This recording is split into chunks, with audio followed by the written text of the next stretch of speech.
Psalm 42 and 43 are gut-wrenching. The psalmist is at a place of despair. He talks about his despair. He's at a place of great depression in his life.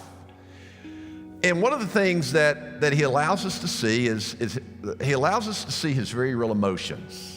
Very frank about his despair, about his depression, what he is dealing with, and it's about his circumstances. And most often it is. And he's trying to work himself through this.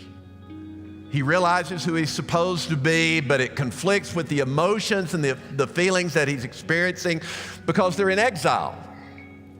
Exile is not just geographic displacement from one place to another, but exile is a turning over and upheaval of everything that brings comfort to your life. It's the structure that you wake up to.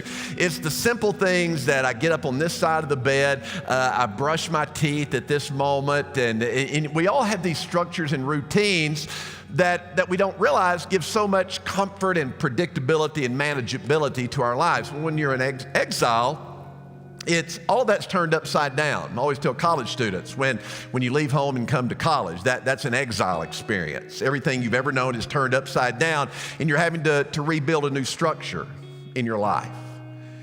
And the psalmist is being very real, and we're seeing him work through this. We're seeing his perspective. It changes.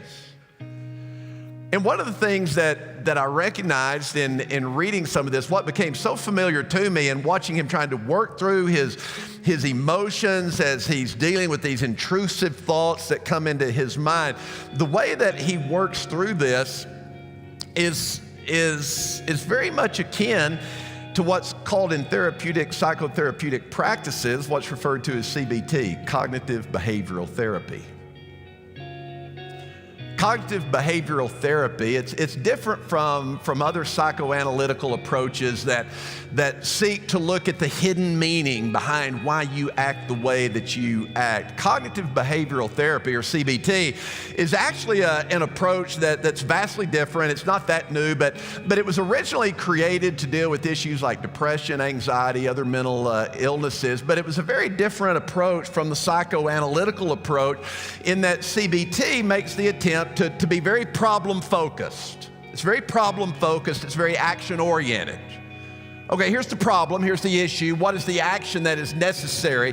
What tools do we need to help you to develop so that you can process your environment differently, so that you can process information? You're picking up things, how you're processing that, and then what behaviors are reflected. So it's problem-oriented. What is the problem?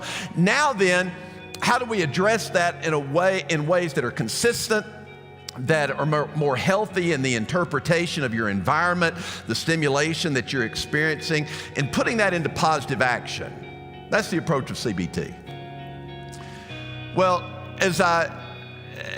being familiar with CBT, I've seen it applied. It's becoming more common now in other venues, not just psychotherapy, but we're also seeing it in leadership training. Businesses, organizations are utilizing CBT approaches in the training of leadership. It's being used in sports psychology, what's sometimes more often called performance psychology today. Many of those techniques that are being applied are really just CBT, cognitive behavioral therapy techniques.